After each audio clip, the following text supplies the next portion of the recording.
Work it, make it, do it, makes us harder, better, faster, stronger. More than power, power, never ever after work is over. Work it, make it, do it, makes us harder, better, faster, stronger.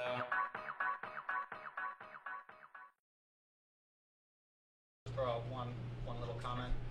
My year at Stevens, so two years ago, the ratio was 7-3 guys to girls. This upcoming freshman class, 6-4 guys to girls.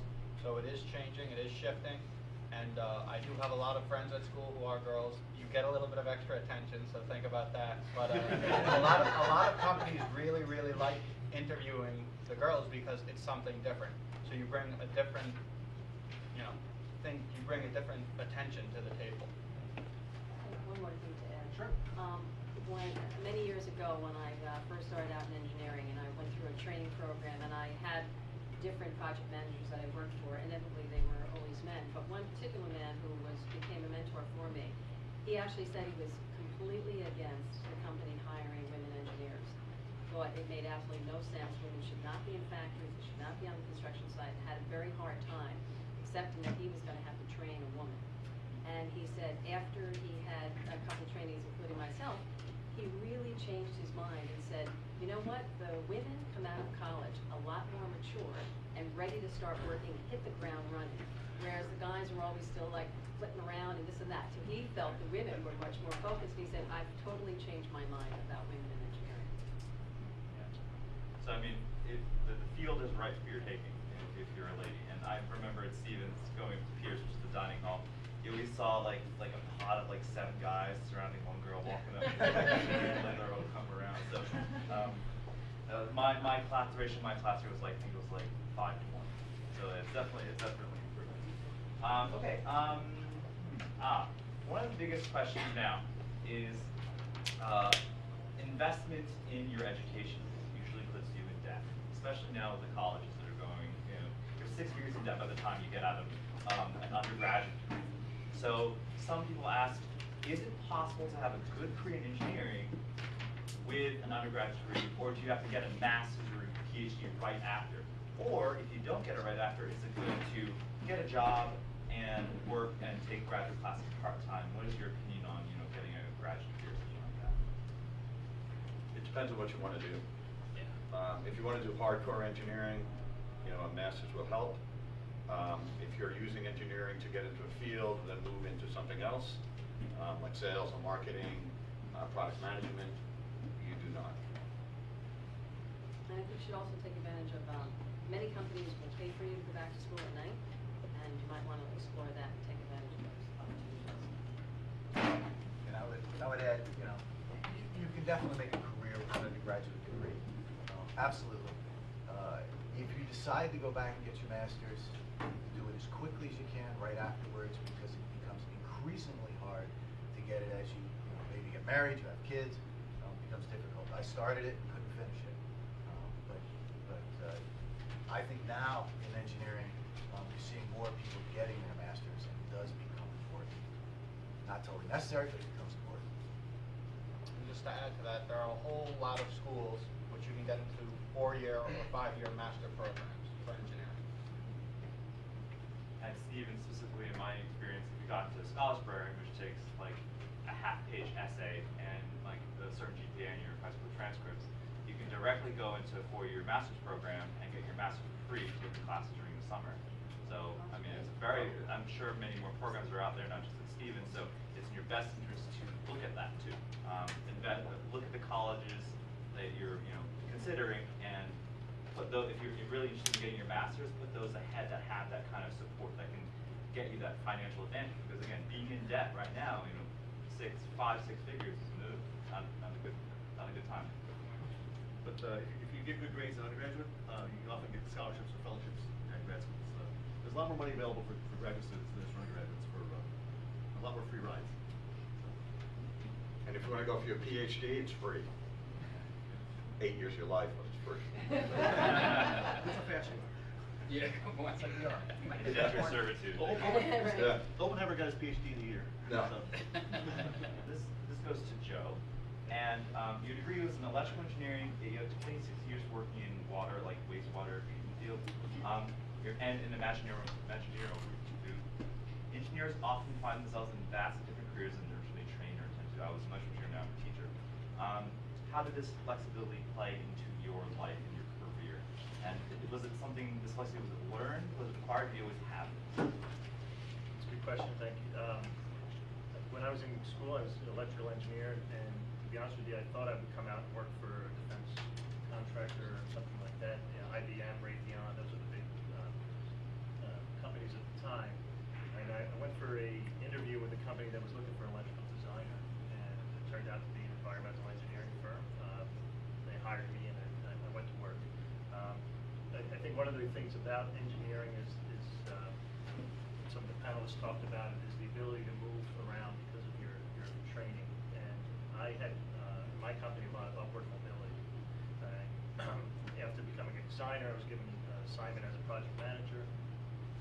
Then the project management assignments got larger, and they were specific originally to the electrical engineering field, and then they got broader and said, okay, well, you can be a project manager on this. Why don't you manage this water treatment plant expansion project? Why don't you manage this reservoir design project? And so I started just becoming strictly a project manager. Louder, okay. And then developing relationships is very important. I think in our industry, this is the part of engineering field that I'm in.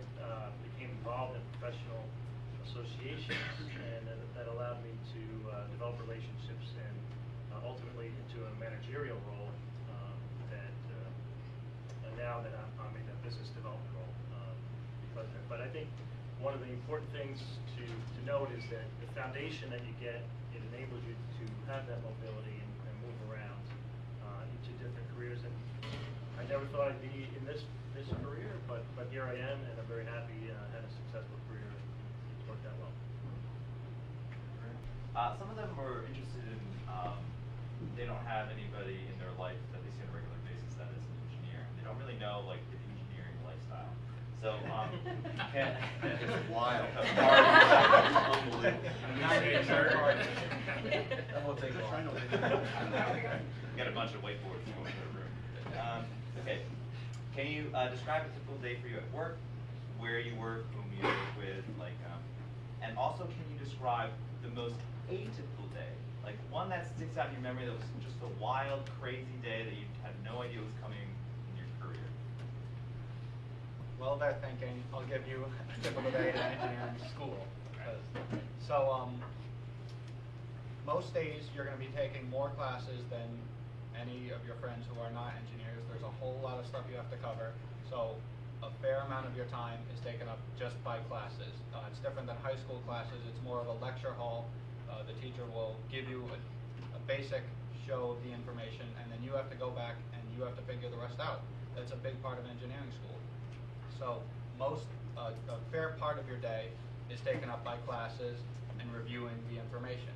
That doesn't mean that you have no time to hang out with your friends.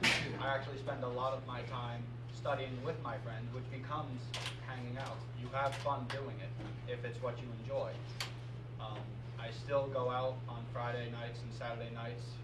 There's time for that, and it doesn't, as long as you're concentrated on your studying when you're studying, and you figure out set times to be able to do that, you have time to do your other things and be able to have fun at the school. Being an engineer, I've started doing some of the college searching. I've seen some of the engineers, you need to declare your major maybe at the end of your freshman year rather than the end of your sophomore year. Is that because it's much more of a rigorous type course you need to work on through your 3-4 years?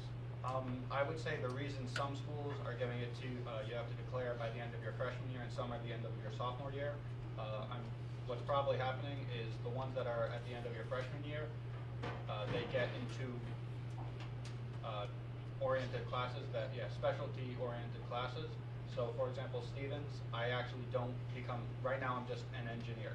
I become a mechanical engineer when I start taking mechanical engineering classes when I go back to school. So, does that answer your question? Mhm. Yes. Sort of alluded to declaring your major. I know you said that you originally went in thinking to be a biomedical engineer.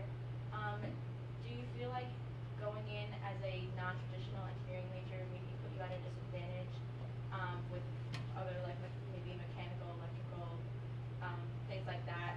Like I know some schools feel like being a biomedical engineer sometimes don't get that kind of background. Do you feel like you might have that disadvantage? That was actually one of the things I was looking at when I was thinking about what kind of engineer I wanted to be.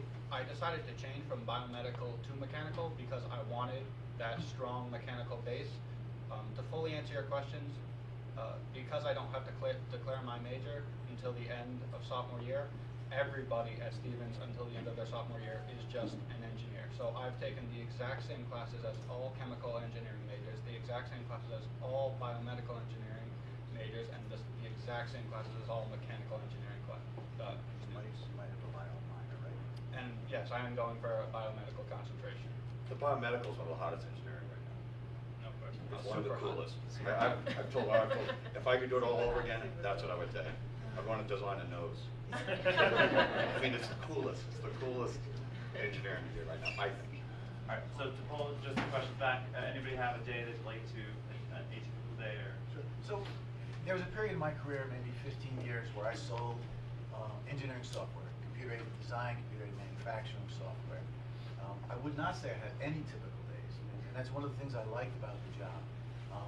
There was a lot of different companies I visited. Every aerospace company in this country, every shipyard in this country, almost every auto manufacturer in this country, I've been in, and I've got to meet with really the top level people, whether it's operations, whether it's finance, whether it's IT.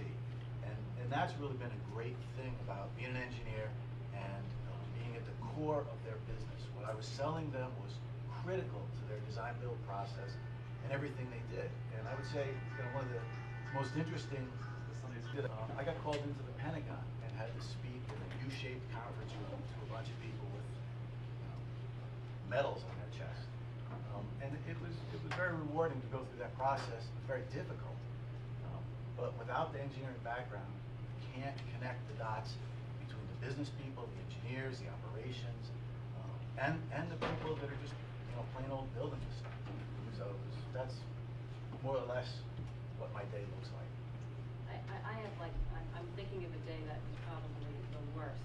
After I got through engineering, and got a great job at Nabisco, I remember being in Ohio, actually it was Iowa, and it was with a lot of older male engineers. We went to see ovens because I worked for Nabisco, and Nabisco the engineers used to design every piece of an oven that went into baking the cookies.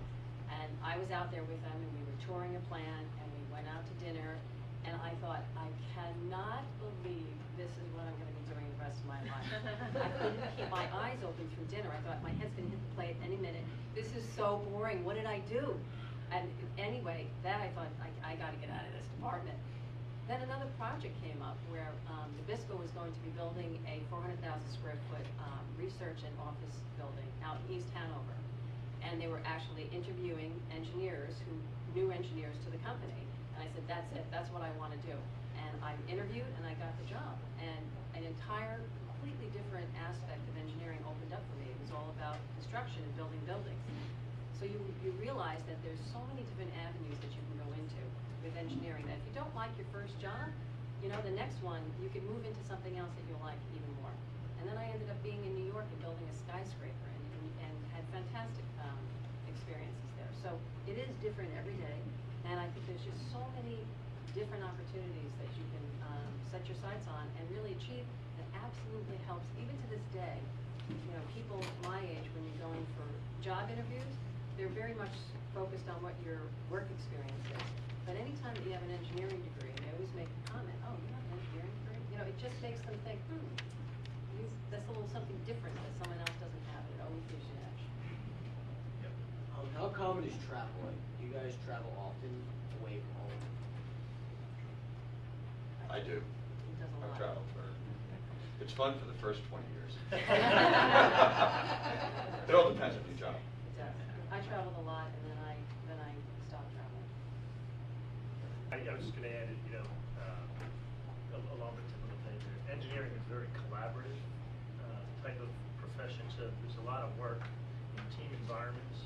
So a good part of your day is working with teams, working with others, meetings, travel's part of that, you know, engineering profession gives you that opportunity to work on projects that are not only here, but around the world, around. So you might have to go to work with your teams might be, you know, now the teams are getting global, so, you know, you might have to work with your teams in other part of the world, so it's a very, I'd say, good part of your day is working with others and collaborating. Yeah, to answer your travel question, there is, you know, a lot of travel that's involved, and a lot of these, especially engineering or manufacturing plants, are in not the best areas. But there's a lot of software companies that are in great areas, and so you'll have a combination of travel from that. Some areas that are kind of depressed, and some areas that are great. Generally, what engineering offers a lot of jobs that offer that routine. If you like routine, if you like, you know, the 9 to 5, if you like doing that thing, then you can do it. If you like traveling, you can probably find an engineering job that provides a lot of travel. Or if you like, you know, going to crazy places and having crazy times, you probably like go into a field that's related to the government. My brother, he worked down before the fort closed in Monmouth, and he needed to put sensors outside a naval ship and then ride the naval ship from Japan, from the Gulf of, went through the Mediterranean, somewhere in the Middle East, all the way around the world to Japan. So he went from one to another and taking measurements. And he basically stayed, he didn't have an actual room in the ship. They basically put a shipping container, like the ones you see on the back of 18-wheelers, on the deck of the ship, and a bed in there. And that's where he was for that. So I mean, not exactly the best experience, but it was an experience nonetheless. So if you like that sort of like campy feel, then you could probably try. I grew up at the Westin. It's tough. Well, just a quick comment. One of my first jobs was actually at ITT. I was stationed at Eglin Air Force Base for a flight test. And I was there for probably 3 or 4 months. Flight testing is interesting because you can go and see the planes and the aircraft and the pilots and the people that actually use the stuff. And you can be there for anywhere from a few days to a few weeks, longer occasionally. And that can be very interesting. It's neat being able to talk to the pilots and see what they, like when you're thinking of military stuff, and see what their interests are, what their concerns they have. And it's fun to be around planes. One thing I'd like to share with you, and that's what this forum is about, so you know what engineering really is and what the job's like. One of my earliest assignments was I was in a group of engineers, and it was collaborative all the time, and I did enjoy that. But I was always the outgoing one, and it turned out that they needed someone to go to Bethesda, Maryland, to introduce a new product of DuPont's called Kovex, and it was something that was going to replace dynamite. Dynamite, I don't know if you know, the chemical substance of it, even just holding it, it permeates your skin and gives you wicked headaches. Almost everybody gets that. DuPont was coming in as the savior. You know, they were going to have something safer that wouldn't accidentally detonate, and they needed an engineer who knew all of the parts of it to go out and introduce it. So I got sent to Bethesda, Maryland, to a strip mine where I was going to teach them how to properly use this. First of all, I was received in a little bit of a chilly manner because I was a snotty-nosed new young engineer. But quickly they realized that wasn't my personality. But then I got a little wake-up call when at 8 a.m. I'm getting ready to go in the hall, and they tell me, "You got your lunch?" "Yeah." "Go get it." And I said, "We're not coming back up for lunchtime?" We go down there at 8 a.m. We come back at 4:30. I said, "Well, I have to go to the bathroom." We're down there. I said, "Really?" "Okay." The whole day in a strip mine hole. I think it was about 150 or 140 feet. And I certainly learned a lot down there. But the safety aspect of what DuPont was preaching with this new product, which actually looks like a little piece of aluminum, and a blasting cap is what initiates it. But it was an exceptional day. And when I came back up, everyone was saying, geez, you know, you're not really a snotty-nosed engineer. Less than 3 years later, I was in sales. And then for DuPont, and then out of the engineering field completely. Ended up being really a salesperson most of my career. But it was a surprise day for me, along with shaking hands with people who had fingers missing and everything. They were so welcoming DuPont and their products, so these accidents wouldn't happen. I felt a good feeling of reward. Loves the sexy side of engineering. You see it on TV and like people are like swirling flasks colored liquid like they do science, or you see like people shaving away at like a clay model to make a car, or like working on the computer with 3D design. That's like the sexy side of engineering, and it doesn't really get much sexier with working with controlled explosions. But there are a lot of things in engineering that aren't necessarily as cool as the things you see on TV or as they say them to be, but are just as satisfying and neat to do in the field of engineering. They might not be super sexy, but they're still satisfying in terms of, wow, I really did that, that's amazing. What would you say those were in your experience? Well, I can think of one project that I was on, which is actually between my sophomore and junior year in college. One thing I want to throw out here really quick in case I don't have the opportunity. It meant an awful lot to me to have industry experience before I graduated from college. So if you have any opportunity to do, not quite as formal as Northwestern and some of those, but if you take your summer, like I did, and not chase girls around the shore, but go and work in industry, I was perceived completely differently when I graduated from college, in a good way, because I had, I knew that feeling and how to work within industry. That being said, I was working at Johnson & Johnson in New Brunswick, and I was involved in the packaging area for Johnson's baby powder. I said, oh boy, this is cool. And I went home every day smelling like a little newborn baby. What I didn't realize is the baby powder is quite abrasive. And the steel parts that were used in the packaging, not only filling the plastic bottles, but the bottles that went along a conveyor, and obviously sometimes the conveyor would collapse a bottle of baby powder all over the room and everything. The engineer who I was working under said, Earl, you got to figure out a way to have those collisions not happen so often, because it's getting in people's noses, and even though we had masks and everything, we have to minimize the number of times this could happen. And I got involved with, actually it was like a little mini elevator that was more reliable at bringing the product up to the conveyor, and then a special hand wheel that I designed that in case there was a collision, this hand wheel could back it off real quick while the operator was watching it, so it wouldn't explode and have a whole room full of baby powder. To me, I had people come up to me and say, boy, this is great, you really made our job safer and better. The only problem was I made a boo-boo with the first hand wheel that I designed, and it was supposed to do a 12 times safety factor, and it wore out before I even finished the summer there.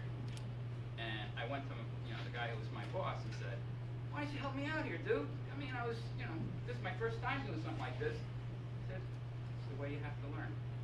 And you didn't do a 12 times factor. It turned out I made it. I don't know whether it was a mathematical error. No, it wasn't mathematical. It was the outside vendor that recommended this piece for me, that I trusted that he knew what was the proper one. And like I said, it wore out. But he gave me a chance to fix it before I finished the summer, and that to me was kind of rewarding. Not as sexy as the explosions that I did, but it's more typical of some of the kind of things you might get into. Explosions of baby powder. Oh yeah, yeah, and you smell good. You do smell good. Did you get that tip? Blame somebody else first. Yeah, the outside vendor. Blame the outside vendor all the time. I thought the tip was trust nobody. Yeah, well, that's another way of saying it. Since you're kind of singled one out because you're a CS major, I saw CS as a career where you were in a dark room in front of a monitor typing away, and only after I hit college I realized how much the CS majors were involved in the design process, like engineers, and even more so because an engineer builds some hardware, and the software engineer then takes that hardware and makes it interact with the real world, and makes it behave in a certain way. So if you want to bring the baby powder up to the next level, then it does that in a very controlled fashion. What experience in real life reflects how involved you were in that design process? Well, the systems I worked on were all, they're called embedded systems because they are part of a larger process, larger structure. So the software is all called real-time embedded. It has to operate. So it doesn't have a typical operating system like Microsoft Windows or something like that. It has a real-time operating system. Occasionally it's a kernel that you wrote yourself. But I guess the point is that the software is actually as important, if not more important, than the hardware that it runs on. So the systems don't function at all without the software.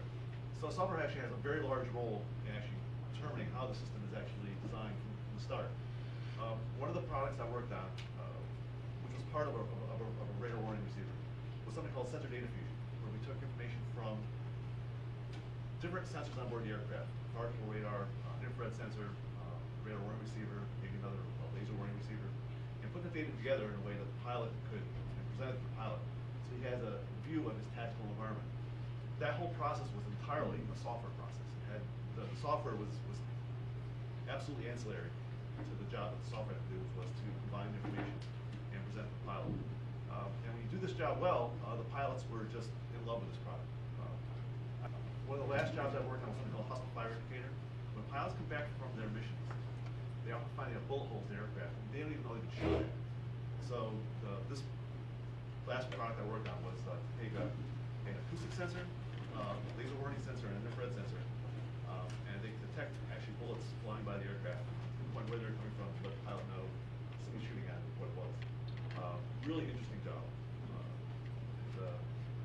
Many nights in the dark room in front of the screen. Not many. And the nice thing is actually, when you go on flight tests with these things, the flight tests are really interesting to see what the aircraft really do. And if you get, I didn't get a chance to fly on them, but you can fly on these things, and they're a lot of fun. They're very noisy. Thank you. What are the biggest projects that each of you have worked on so far? And maybe not the biggest in physical size, but biggest in your personal opinion, meaning how much work you did, or maybe biggest of biggest importance. So what projects stand out in your mind? I raised 3 boys. How about you guys? And then we're always competitive. I was, yes. There's a lot of design in that. A lot Yes. of problem Oh, thank solving, you. a lot of problem solving. Yep. And cookies. One of the projects I was, the project manager for was a upgrade and expansion of water treatment plant for the city of Trenton. And the treatment plant was not going to meet regulations that are forthcoming from the EPA.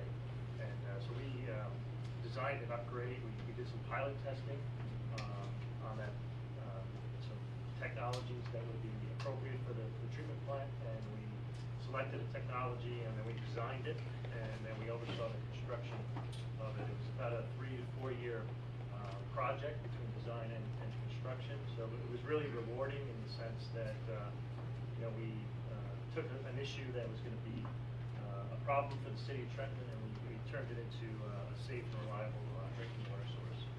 What was the financial scale of that project? The construction was $55 million. So, pretty big. Anybody else have any project that's got in their mind? I was the assistant development officer on a 1 million square foot building in Times Square.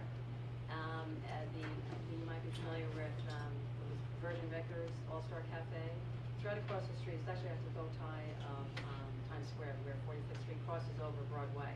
And I was development officer on that project. And we worked I got there when they were still doing demolition of the existing site, and worked throughout the entire project until it was finished. And then actually the core was done, and then I was hired by the company that rented, actually bought the building, because the developer was having financial difficulties. So I got involved I got to work with engineers, with architects, with construction managers. I was involved in construction. I was also involved with marketing, leasing. So I met a myriad of different type people in different fields, and every day was more interesting than the next. Because I worked for a developer in a very small office, And so you got involved in every aspect of the project because you had to, because it was only a few of you. And you hired people that could, were specific to the architecture, specific to the design. Any problem we had, you went out and sought out somebody that was an expertise in that field and brought them into the project. So it was very, very interesting. She got to meet Puff Daddy and Biggie Smalls. I met Puff Daddy, Biggie Smalls. I met quite a few interesting people. What should they focus on now so that they are best prepared to go hop into an engineering field or engineering major in college and eventually an engineering field? What should they focus on? That's the one thing before I have to leave and make a living. The one thing about engineering, everybody's talking about up here how hard it is, and you have to be dedicated to it. It is hard, but you shouldn't freak out about it. If you're good at math, you're good at science, you're curious, and you're in charge, you want to go for it, you can do it. It's not, you're not going to engineering school and then that's your end of your life. That's, you can sit in a black box and just do math all day long. You can have a normal college experience. You might have to study a little bit more.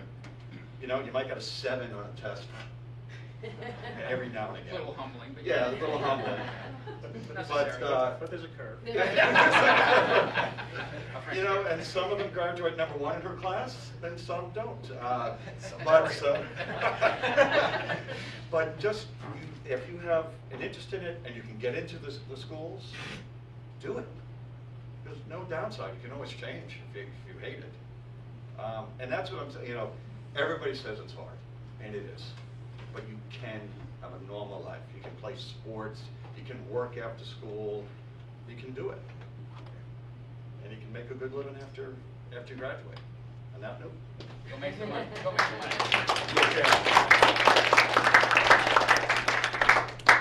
Okay.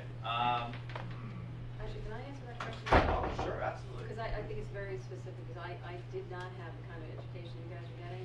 I think you're going to be super well prepared. But if there are people that are underclassmen, it's extremely important in your math track and your science track. You have got to make sure that you hit calculus in high school. Yep. You cannot, I was faced with doing calculus in college, never having had calculus in high school. I had pre-calculus, but it was ridiculous. So you would sit next to somebody who clearly was a review for them, and I was struggling. So you really want to pay attention to those tracks. And I think they call them spiders here. And believe me, I delved into that when my kids started school here, trying to figure out, it's back to 7th and 8th grade. You want to make sure that your track will lead you to getting to calculus when you're in a senior in high school, as well as you want to hit all the sciences. You want to hit physics for sure. You've got to do physics. You've got to do chemistry. And I guess biology is a requirement, but chemistry and physics are extremely important to make sure that you pay attention and take those classes. I have to concur with that 100%. I made sure I took AP courses. Excuse me, I'm sorry. I took the AP courses in my junior and senior year in high school, calculus and AP chemistry, and I did poorly. It was the only time I got C's. And I got to college, and I was the superstar in the calculus class. I helped, teach some of my friends and everything. It was a class I didn't even have to go to, and I got it. And I got 4 O's. So that okay. I didn't mean to say that. But it was something that helped me get a good start in that first year, because there's a lot of adjusting you do that first time, and you really don't know, am I going to like this? Am I going to have some friends that I'm going to be able to hang with and enjoy? To have a little leg up on like that, put the extra effort in toward the end of your high school career here. It'll be well worth it. Well worth it for sure. Following that question, so are engineering schools, do they require something other than the SATs or ACTs or is That's there? mandatory. Yeah, okay. Not for undergraduate. Okay. Even now, colleges are going away from SATs now because they don't think it's an actual good measure of student achievement. They're actually getting away from the SAT. I'm sorry. Okay, finally, you two. What you want to say? I'm sorry. I want to comment 2 things. First of all, Glenrock prepares you pretty well, very well, for math and science. I went into engineering school. I'm doing very well in engineering school. I actually skipped my first year of math. I took Calc AB here, and I skipped into the 2nd year of math. So Glenrock does prepare you very well.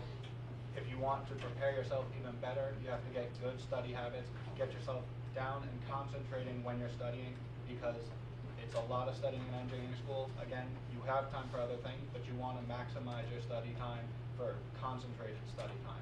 So if you get yourself in good study habits now, it just becomes easier. And the other thing is, any other AP classes that you take, like social studies or economics or something like that, they can be used for the electives that you have to take in engineering school, so it reduces your load. So it's actually better to take those kind of classes to try and reduce your load in engineering school, because a lot of times they don't even take the AP Math and Science. They want you to retake it there. And it was actually very unusual that he was able to skip that math. In fact, they said try it. Well, yeah, they said you probably won't be able to. We don't recommend it, but you can try it. And if after 2 weeks, but he felt like it was a review, so he went for it. He was probably one of only 3 engineers in his whole year that skipped that first, and he's actually gotten A's. I'm very proud of him.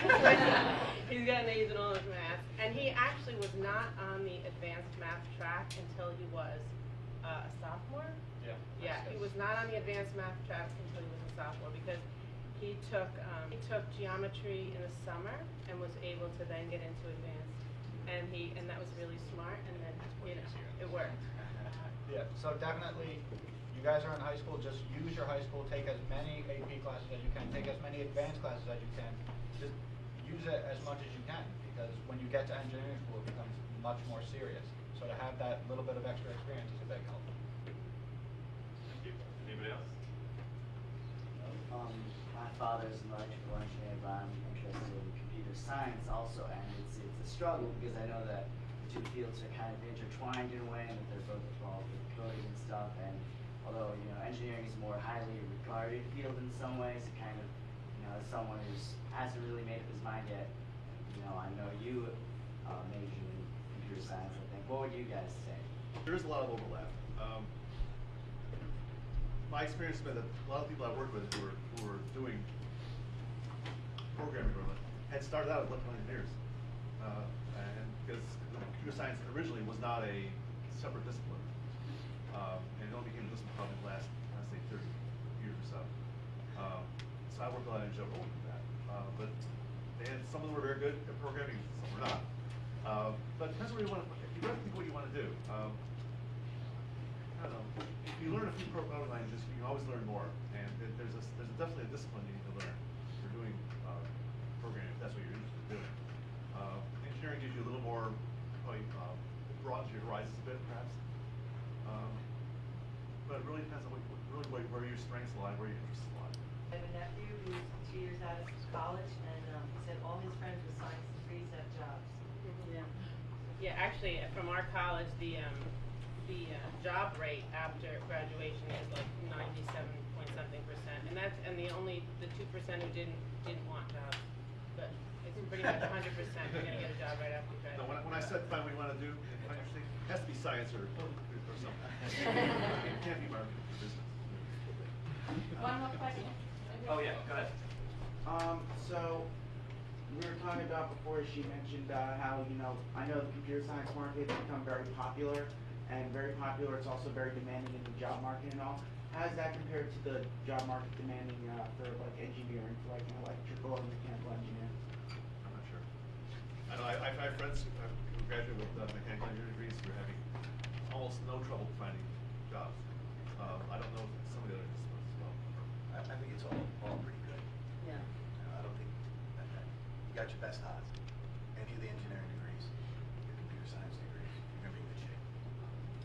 I know friends that have gotten engineering degrees, but now are working finance now because they're able to think.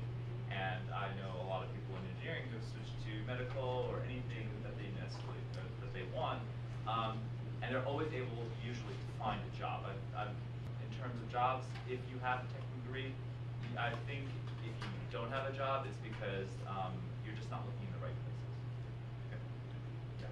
Yeah, I would add that, at least in my business, which is more infrastructure related, that the American Society of Civil Engineers comes out with an annual report for infrastructure. The grading that they've given the infrastructure in America is a C+. So they have estimated there's a $3.6 trillion need to repair our infrastructure in the US over the next 7 to 10 years. So there's a lot of opportunities, there's gonna be a lot of needs in that area. Also, at least in my company, we see an aging workforce. We see a lot of, I don't know if you would understand what baby boomers are, but there's a growth of people, population that is getting to retirement age. And we're looking to invert that. We're looking to we have a pyramid that's more people at the top level and less people at the lower level. We're looking to invert that, have more lower level people. So we're trying to create opportunities for an influx of younger people in our company. So I do think that there's a lot of opportunities, and there will continue to be, at the time people will graduate college and get it out there first. One quick point I'd like to make to address your question, and that is, it's great to say, yeah, I want to do what I enjoy, but you're going to find when you graduate from college and you get your first job, you're going to be amazed at what a specialty little niche you might find yourself in. And I have found that the mechanical engineering curriculum prepared me well for that, and I think the EE would, and the chemical. The computer science is very specific, and I think, I guess one way of saying it, it's a quick, high demand job right now, but the way technology keeps moving, it could be unnecessary at some point, and I'd like to encourage you to stay broad with what you're going into, because you're not going to be able to choose sometimes. You're making good money, and someone says, okay, now you're going to be playing with explosives, Earl. Oh, really? That's not what I wanted to do. And I didn't, but I did it, and worked out okay. Still good. So keep the flexibility thing in mind, especially in our economy. We need to do that. I'll ask 2 more questions, and we'll open up the floor for any other questions that you might have. This is going to be focused on Janine. So you said you worked on a Times Square project with like 1 million square foot, and you also worked, it says there, on the town hall building. And you had influenced people at the workplace by making something that made their workplace safer. A lot of times in engineering, you make changes in people's lives that maybe go noticed, maybe go unnoticed, but usually not to you. What projects or what things have you done that's impacted other people, and how does that make you feel? You see people walking in your building, you see people enjoying what you, the benefits of what you make. How does that make you feel? That's an interesting question. Well, I would say when I worked at the Bertelsmann Building, 1540 Broadway, all the mechanical, electrical systems, fire, safety, I don't think anybody had any concept of how any of that worked. Just assumed that it all worked appropriately and they didn't have to worry about it. And quite a bit of time went into not only having it designed, installed, but also maintained. And with that is also human error. We were responsible for the operations of the building and where security guards were monitoring empty spaces. And we had a fire on an empty floor. And it ended up that I don't think people appreciate how systems work. So what ended up happening was there was an empty floor, and a security guard went and took a smoking break on the empty floor where there was furniture stored. And because he didn't want people to smell the cigarette smoke, he opened up the doors to the stairways. Now, when you're building a system, you understand that those are all fire doors. Every door is secured from the floor below it. So if the sprinkler system goes off, it hits that floor. He opened up the doors, the smoke would travel up and down the stairwells. And with that, it was, we had a major evacuation. There was a major problem with the alarm system, but everybody got out, and everybody appreciated that. When we do fire drills, and you guys have fire drills here, you need to pay attention. When there's a fire drill, pay attention, look where the exits are and go. So I think that everyone in the building gained an appreciation for the operating systems within the building. But when there's human error involved, none of that should have happened, which it should have been contained within that space, and it didn't, because he left the door open. First of all, he went and took a cigarette break, and we learned a lot of different things through that experience, and actually had to put together an entire manual and taught everybody about what to do in a time of crisis. Trained everyone in the floor. It was 45 stories, so we trained everyone in the building how to get out of the building in a safe, fast way. So, what did I forget? Yes.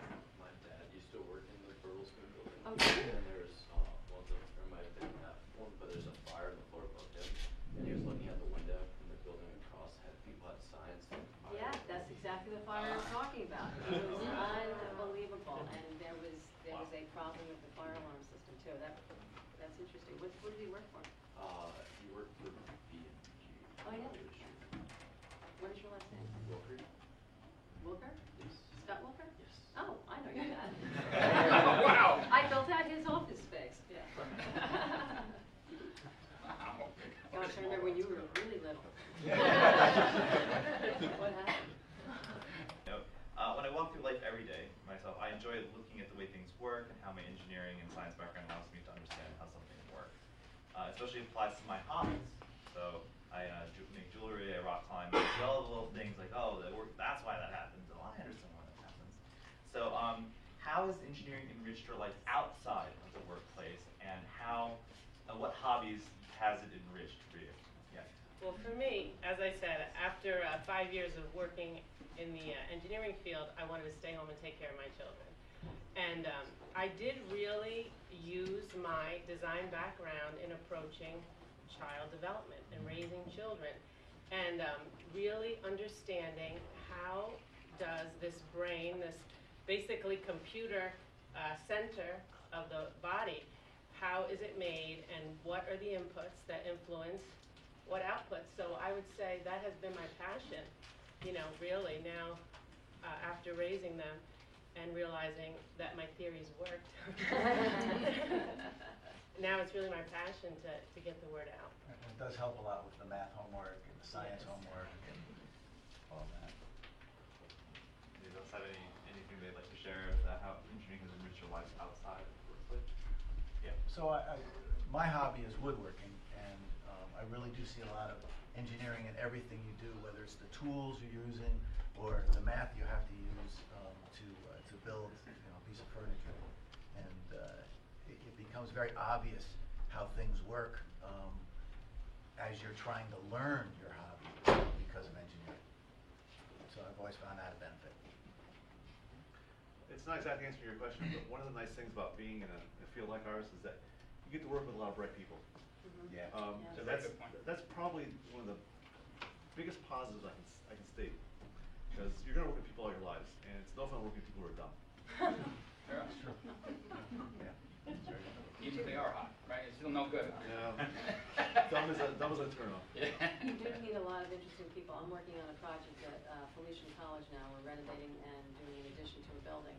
And yesterday we had video engineers come in, and they're talking about developing smart classrooms and putting in distance learning, video conferencing classrooms. And some of what they were saying, and you're talking about the computer science engineering, I had absolutely no idea what they were talking about. I mean, they were explaining what the end product would be, and that they were simplifying for the instructors when they were going to come in. There was going to be one simple panel, and they had to hit 3 buttons, and presto, all of this worked. The speakers, the cameras. It was fascinating listening to them. Every day you meet other people that are focused on one specific area, and it's amazing the depth of their knowledge in all these different. You can't possibly be an expert in everything, and yet you meet people that are experts in specific fields. So it's always interesting. Every day you learn something new. Great, thank you very much. So at this point in time, I'd like to open up the floor to any questions that maybe you have or remained unanswered. Does anybody have any questions? Be a little bit think about it. Yeah. So just kind of about like the workspace, do you usually work in like an office or at a job? Like where would you say you like to work? Usually a small office. Sometimes you share. Initially, you might work with in an office with a might have to share an office. 1, 2 people possibly. As you get more senior, they give you your own office. So I worked, unfortunately, being in defense, everything's classified. I had no windows in my office. So I'd give you completely the opposite. My first 4 years I worked in a little cube, and I have never seen an office since, except for my customers' offices. So I generally am out all the time, visiting customers or taking them to one of our facilities. And I really enjoy that. I don't like to be in an office. I think it changes depending on your job. I've been in a workstation. I've had a beautiful office in Times Square, and now I work from home. And my office is a corner of one of our rooms. So it depends what you're doing. Any other questions? Yes. I know salaries is a sensitive question, but I was wondering if anyone could comment on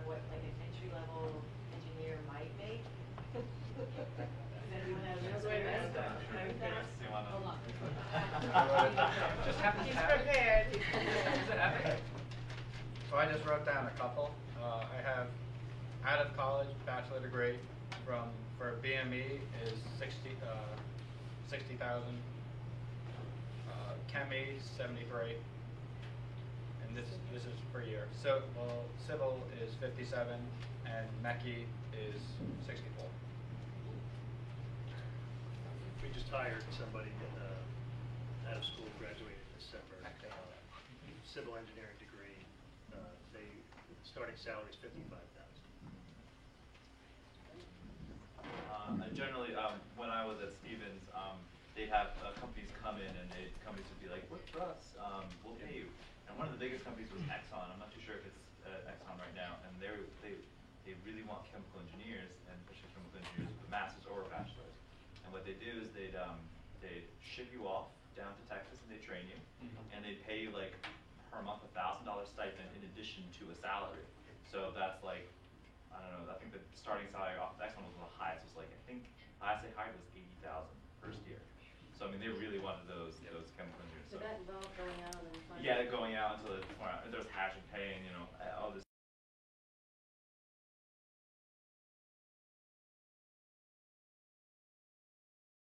Stuff. But I mean, hey, I'd like to go in a refinery and see if that sounds pretty good to me.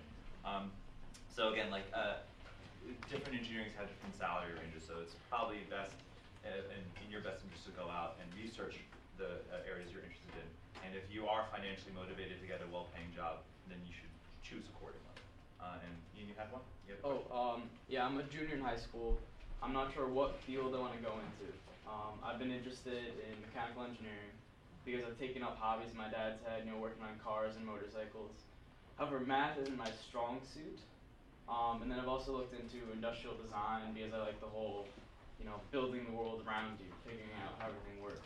But do you have any recommendations for how to pick one kind of major to go into? So actually, I want to comment on that because, as I said, I'm in my second year and I still haven't picked what major I want to be into. You don't have to choose right now. You can go in as an engineer and then you can switch, which again is one of the good things about going in as an engineer. Even if you chose to not stay with engineering, you could switch because it's such a high level and high redeemed academic career.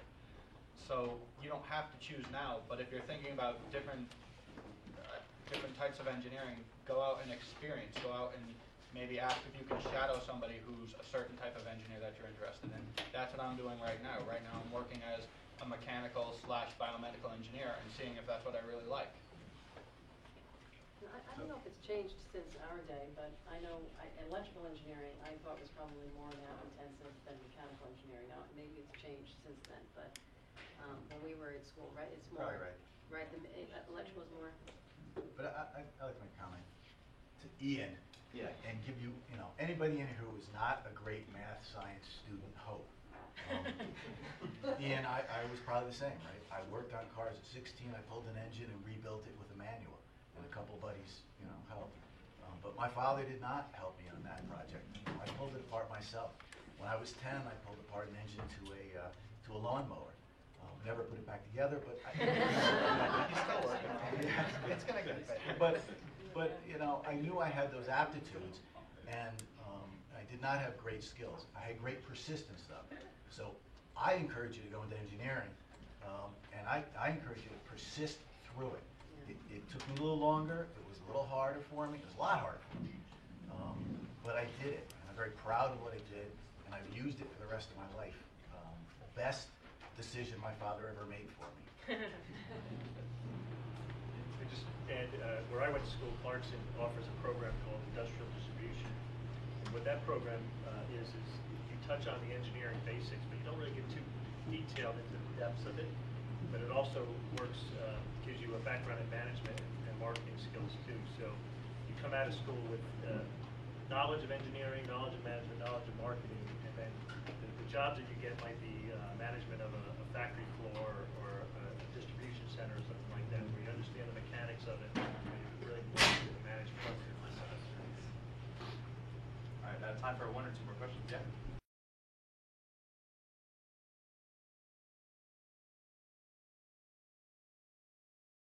Math is really the foundation of everything. So, if you had a little, drawing, and you have the basis, math, physics, chemistry, then so if you're good at math, you won't have any problem with everything else. Logic is a slightly different discipline to learn, but it's not unrelated. So having a strong math background is the best background you can possibly have. Some of the CS majors at my school, when I was going there, dreaded taking discrete math and all those logic classes. But if you're strong in math, you should be. Yeah, they can web programs. Okay, I think we have time for one more question. I'll ask a question. You said before how mechanical engineering is kind of the foundation, right, for any engineering discipline. I was wondering, because I do have an interest in both mechanical and biomedical engineering, and I was wondering if, for undergraduate, if I could work with mechanical engineering and maybe some aerospace, because I think that has to do with mechanical. But then later on, if I decide to do so, go into biomedical. So I can actually fully answer your question because I did the exact same thing. So I went into school, biomedical engineer. Recently, I've talked to a couple people. I've talked to people in Stryker, people in Biomet, which is where I work, and a couple other biomedical companies, Zimmer, et cetera, et cetera. And a lot of what they're doing is they'll take people who took an undergrad in mechanical engineering, and they'll teach them a little bit of biology and put them as biomedical engineers. You can go as a biomedical engineer in college. Biomedical engineering is a new major, so right now a lot of it is just watered down master classes. So that, if you're really interested in biomedical engineering, I would say major for bachelor's in mechanical engineering, master's in biomedical engineering. And I would just like to add, when you go through the process, one of the things Chris did was he talked to the heads of the departments. So if you have that question, go talk to the head of the department. First of all, it's good for you. But secondly, it also lets the school know that you're interested in something they're doing, and they take a higher interest in you. So every time you go to visit a school, sign in at that school. Make sure you talk to somebody and they know. The other thing is Chris did an overnight at Stevens. He set it up and took some classes and stayed overnight with somebody, and really got a taste for the college. And did you just do that at Stevens or Johns Hopkins? Johns Hopkins, yeah. So those are just tips as you go through. And then the last one I'll throw out is everything's negotiable. So when they come back to you, you've gone to multiple engineering schools, and they've come back to you with money. Make sure you negotiate with the school that you want to go to, because at the end of the day, you're not getting any more than what they give you the first time. And so use that. It's a business. Negotiate a little bit. Thank you. I just want to add some advice. I see some seniors in here, so you probably made your decision already, but probably a lot of juniors, sophomores. As you start to look at colleges, if you're interested in engineering, ask about their co-op programs. Yeah. Ask about their internships.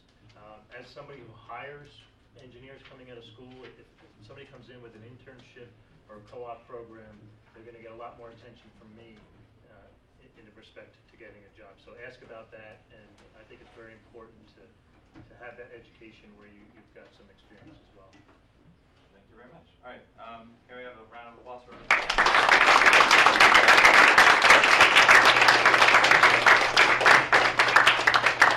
Again, on behalf of the high school, I know you all have busy schedules, but we want to thank you for sharing this. It was very enlightening. I think some really good things I wish I had as a student to really think about things. My dad was an engineer, and that's probably why I didn't become an engineer.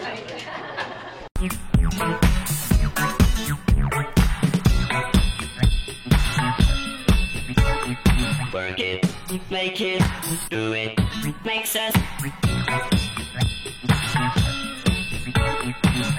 harder, better, faster, stronger. More than power, never. Hi, I'm an engineer. Code blue. I repeat, code blue.